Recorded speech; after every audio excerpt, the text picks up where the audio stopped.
So, I'm in the long walk home after the really, I keep trying to say like long weekend, but I think I will just say vacation. So, like I started my Friday. Folks that know me know that I have this thing called Free Flow Ecstatic Wonder Mode, and it's my Circuit 5 tending care around the internal part of me that could be identified as the child that is the one that has the like awe and wonder, kind of the child of awe and wonder that is within me is really nourished by, and this is the thing and why I wanted to make this video, is because we change, and what we need changes, and what lights us up and what magnetizes us and what we're being asked to sit with or where we're being asked to go, this really changes. And sometimes it can get hard to figure out, like, what do I need right now? Like, what is my truth? Like, where do I need to be present? Where do I need to be present with myself? Who do I need to bring into my presence or take out of my presence to stay resonant and to stay in alignment? And for me, I went to a space, it's a community space, which I had actually been to recently, like a few weeks ago. And I really had, it was a community space, but then I really ended up actually just having one-on-one time with a dear friend. And it was actually quite lovely. But then like the next day, my car broke down. And then I actually really I had a presencing with that was just fine. Like, I was really at peace. I just communicated, and I just sat and I waited, and ended up having a lovely adventure with a lovely human that was happy to save me. And I mean, it was like one time my car got stuck in this ditch of sand at an event, and I was like, oh, I'm at the event, we're here for days, we're camping, we've arrived, I'm leaving, and I don't mind. And actually, it's one of the times that I was removing toxic elements from my environment. So I was there to be in connection with a couple of friends, one who I didn't engage with in public space because I really enjoy the one-on-one. The other, actually kind of similar, like group dynamics felt very like, I don't know, maybe immature, toxic, doesn't really matter, because at some point I was like, I'm actually not okay with this car being here, because I'm not leaving. I'm going to presence with what's in front of me and with myself in the spaces I am. But I actually don't like this feeling that I can't leave if I want to. And I was like very clear. I was like, okay, Creator, I'm ready for you to rescue me. My really, really, really dear friend who I was with this weekend, Sunday, that really invited me on a girls' day for vacation type energies, and was such a deeply healing and transformative time to be in, like, connection with women, talking about, oh God, the level of comfort that we have with one another. It just reminds me so much of this constant problematic mentality that gets cultivated by proximity to men, or proximity to spaces that are not female or femme presenting only, because I guess you could definitely widen that to queer. Lots of us there are. But it's like the level of safety that was necessary for us to feel at peace enough to really confront things that were like, oh my God, I've not even looked at this. I've not even thought of this. I've not even put this on my radar, because I wasn't in an environment that's the level of safety. And I mean, I used to go to women's gatherings all the time, but I was saying, like, I'm kind of over going to white majority spiritual women gathering spaces, because it's just really awkward and uncomfortable, honestly. And depending on where you are, it's not very curated well, like the container. I mean, I've been to a lot of really incredible ones that were diverse, but I feel a bit of resistance to the capitalism around it too. Again, I'm okay with money in exchange, but when women just need to meet and come together, yeah, it's a bit tricky. Anyway, yes, it was really powerful. I'd love to get into some of the stuff that got shaken out, but I really actually wanted to focus this video on like joy and sorrow, healing, and just a little bit of like what I was saying in my post before about you really need the right people around you that support your emotional growth. And one of the things that came up really strongly for me is that I got to a certain point with my particular growth where like the environment was safe enough that I was able to really greet aspects of myself that had a lot of grief. And I'm really big on parts therapy. And I've been really researching like the female archetypes, and I was like, oh, I can really resonate with this. Like, I'm a nurturer, you know, I'm like one that's really in alignment with my divine assignment. I'm often like referenced to have like Siren energy. In fact, like one of the women last night was like, oh, I'm not really like trying to drive men into the ocean. And I was like, stop. Watch for patriarchy. This is about female magnetic power, and why does it need to be defined through the sense of weakness that men have in proximity to it? This is this is this kind of vilification of women in narrative, story, myth, and normalization of shaming feminine power. So I really asked her to do the work of like presencing that, and she received it very quickly and easily. And she had like also a mermaid on her arm tattooed, so it was like, oh, actually I do need to.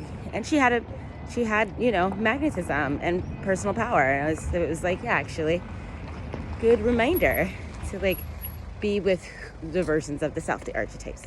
So I was going through these archetypes, and I was like, yeah, check the mother, like check like the sovereign, you know, the queen, check, like feeling in alignment with all of these representations of self, like in really just fine.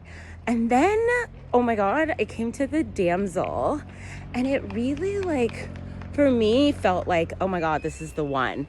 Like obviously there's obvious wounding around the Damsel because women were over conditioned to identify with that, and then it became like this thing that's really like almost like a caricature. Like it's actually not able to be represented in a like holistic way, I think, culturally. So like my really, really dear one who invited me for this girls weekend plus of days, you know, I feel like she has some fundamental Damsel energy that's just really pure. You know, it's just like she's very clear that she's like, I can't handle this, like I need a bit of help, you know, like I'm happy to show the degree to which I understand X, Y, and Z, and then like need an invitation for some support. And like her Damsel energy doesn't go like specifically to men. It's just like she's gonna take care of literally absolutely everything she's capable of, all the way to the end. And then when she comes up against something that just doesn't function, as in she does not have the skills, she doesn't have the strength, and she just needs some help, she will ask. So I feel like the Damsel is actually fundamentally connected to the capacity to ask for help. And I feel so honored to be in relationship with her because I am able to see some of the ways that like I have distortion around the Damsel, because like for sure there were some things that were similar. Like I'm just not handy, and I've always kind of been like, can somebody just come screw in this light? Like I'm okay that I am smart and pretty and la-di-da, but like I do need help, like freaking putting in light sometimes, like if it's a fluorescent and stuff, I don't know. And so I went through this really incredible experience at that same kind of community space that I went to this Friday that I had done a couple weeks ago, Friday Happiness. And I had such an amazing, clarifying experience that I would love to get into, but it was actually, I was like, this was very transcendental, so I couldn't really put it into words. And directly after, I like declogged all my pipes. And I was like, immediately, somehow I received the download of like, it seems so obvious, like how to just come here, feel around, figure it out, and make it flow. Like my house, you know, in Feng Shui, your pipes are connected to your wealth and your health. You want to like have really grounded tones, like earth tones in the bathroom, not water tones, because you want to keep the water grounded and not flowing so fast, like energetically, that you're just losing stuff. And obviously clogs and leaks are terrible in Feng Shui for your well-being. So it was just like, I was so proud of getting it flowing. I declogged all of the pipes.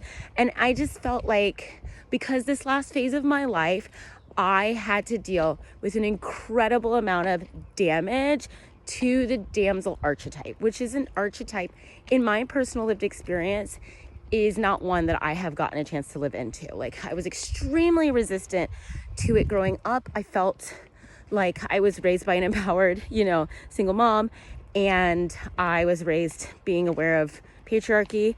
So like I just really felt, that so many women were like overcommitted to amatonormativity and this idea that their romantic partner completed them, and it was just so much like over fixation on men. And so I felt like dealing with all the stuff with the helper and everything too, I really felt like it was my responsibility to support people in understanding from a lived experience of having a role model, the experience of relationship anarchy. So I literally never talked about men. I never talked about boys I was dating. I always like gently and kindly tried to direct conversations towards like everything else under the sun, because I wanted women to know how much life they had outside of those relationships. And then actually, what this did is it created imbalance, because then it meant it wasn't okay for me to have a relationship because, I had to be this role model of what it was to focus on other things. And that didn't really give me permission to be human. I do know that I was an extremely transformational presence for a lot of people in my life because of doing that. People I'm still in connection to, people who I support, like their children into coherence around this concept of what is community, what is self. Like I do know that had such an impact. But then, when I went to do the whole dating thing, I was very much like, oops, I'm like very, my friend Penny would say, like deer in the headlights. Like I would say like foul on fresh feet, like trying to figure it out from, a researcher perspective. Like I'm such like a social experimenter, a cosmonaut. So I like really came in with a lot of, okay, I don't actually understand this. So like the damsel archetype, so strongly present. And I realized how uncomfortable I was with it, specifically because it's vulnerability. Vulnerability is intimacy. Intimacy creates feelings. That's how it is with women. Like, it's so interesting how often men think like engaging sexually is somehow like the point of attachment. Is for me hilarious that they think that. And I'm like, you don't think it could maybe be, I don't know, physical contact with other human beings, like co-regulation, and that there's levels of intimacy that are connected to sex, or not even like cuddling is going to be creating such attachments, more so I think than even that. I think what sex does is it just creates a very strong reminder that you have a story connected to your body, pleasure, and how you share yourself. And every time you do it, you are reminded where you are in that journey, in that story. So the damsel, yeah. So the thing about the damsel that I felt like was extremely powerful, like one of the things my girlfriend who invited me out, the one that I feel like has a really beautiful relationship with the damsel archetype within herself, in her relationship to others. Like, she was like, one of the things she says all the time is she says, no one's coming to save you. No one's coming to save you. She constantly says this. And, you know, like, one of the things I said to her yesterday is I was like, yeah, we're going to be putting ourselves in life situations where we're not going to require saving. And one of the things I do feel like is that I get saved all the time, but I'm religious. So, like, I feel saved by God. Or the universe, whatever you want to call it. And if you don't believe in that, that's perfectly fine. And we also talked about relationship standards. And I was so, like, it's so interesting because, like, you know, it's like where we would go with it. Like, I, for instance, was like, yeah, I think actually I'm done dating people who don't believe in God, because something about me, you know, by the end of it, there's like always some kind of existential crisis of spiritual growth, you know, from relating to me. And I'm like, yeah, I just kind of feel like I need them to have a relationship with the universe that is really intimate before they try to have a relationship with me, because I have an extremely intimate relationship with the universe, and I bring that heavily just in my energetic and like just in the way that people have to change. Like, you have to look at your shit and you just have to evolve. Like, or you have to look at the ways that you're unable to evolve. And the whole thing, honestly, is I feel like I don't feel bad about it, because it's really like clearly one of the purposes I think that the creator put me here for. So I like make my peace. But the damsel, yes, back to the damsel.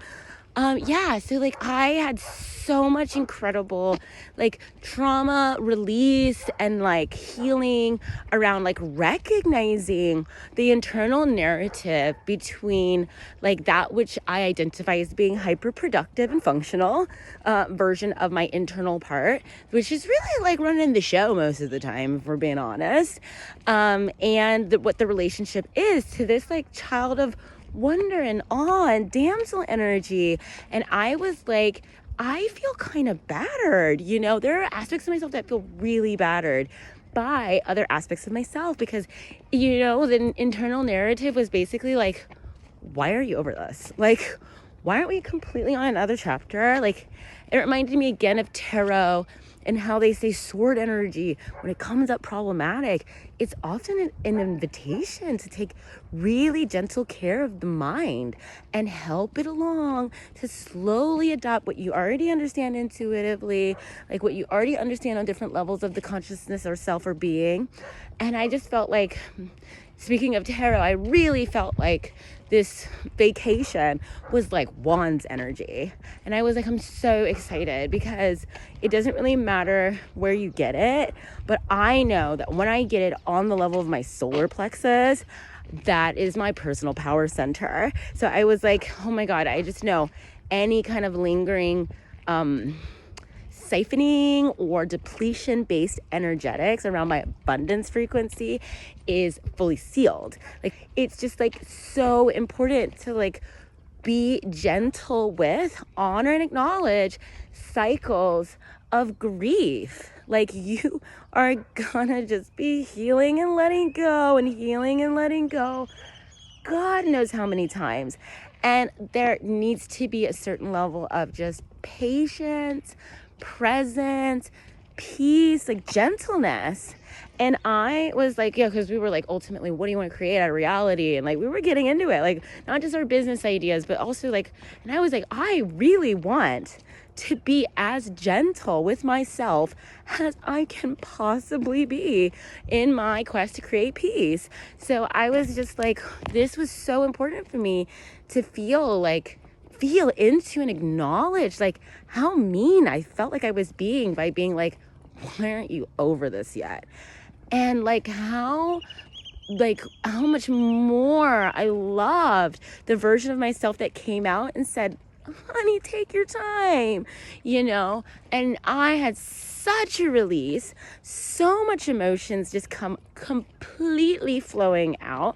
I was in the bosom of my girlfriends, and I was like, I legitimately don't even remember being held like this as a child. The amount of like, I was like, someone certainly did come to save me. So we're clear, we save one another by being present for one another in deep transformational work. And for me, this version of myself started to really come up and come out in my last relationship, which was toxic, and some aspects obviously also not toxic, which is why that version of myself could arise, but it wasn't greeted well. And as a result, when you have done the work to like coax parts of your inner child out of dark rooms that they've been hiding in or shut into, and then they are treated, poorly, or they're not received well, I did not even realize how much of my own healing process was connected to the fact that I had had my emotional growth stunted. I had been stopped in my tracks, and I was so proud of the progress that I had made. And I was proud that I, removed myself from engagements that didn't align with that direction of progress and growth. But I forgot all about the progress, the growth. And so like it felt, this time really felt fundamentally like syncing back up with the inner child like ran back in her room, and then she just like came out and had a big old cry, and then I cannot remember being happier. Like seriously, I just was so incredibly excited. Everybody else had been hungover the next day. I was just so incredibly excited, so full of laughter, and just smiling at everything. And of course today it's a long trek home with all my things, and school drop off along the way, and I just felt like I had a huge cry, and I was like, oh, I'm so happy, like emotions are flowing again. Like that was such the part of my growth, is I was like really just not somebody who shared my emotional being with others, Scorpio moon. And so like doing the work of saying, hey, this is me, like right now, this is how I feel, and being present and being known and seen by my beloveds that I've used to taking such good care of, knowing that I can trust them to take care of me, to make space for me to feel and be. Oh my God, it has just been incredible. But it's been more than incredible. It's been like healing. Like that was the journey that I started on, that then got stunted, that then got like re-enlivened, because like what came from the heartbreak and the just talk and the exposure to toxic relating was like shame. I was like, oh my God, that you would put yourself in this position. My girlfriends were talking about in terms of recovering from heartbreak, like they would internalize the negative things that men said about them. And for me, like I did something like way different. Like I was like just mean to myself about like, why would you expose yourself to people like this? Like that was the story, and it was quite unkind, like I was saying, it didn't really honor that, well, maybe the damsel wanted to have her day, and the situation was such that she did arise, and she was absolutely not honored. She did absolutely not feel saved in that relationship. However, because she was able to continue to trust me in wholeness of being and arise and be present, like I was absolutely saved by my girls. And that just puts me in such a healthier place for relating. And wow, like they have grown so much since we last hung, like incredibly. And I was just in awe of the steady energy and the clear boundaries around things. And I was like, we do say it and we do know it, and it doesn't negate the emotional release that needs to occur. But I know for a damn fact, I will never put up with certain things in relationship ever again. And I'm super happy to be solid about that. Like, super grateful for that lesson, because we don't know what we want. As women, we constantly really need to be in connection with men who are not so selfish, self-centered, overly wounded, overly projective, and overly dysfunctional or toxic enough to even think, know, and request from us what it is we want. With patience, consistently ask so that we can figure it out, because we are definitely not brought up in a world that supports us in knowing that or being prioritized in that need. Yeah, so that's just a beautiful thing, like really understanding green flags. And basically almost home, so I'm gonna say bye.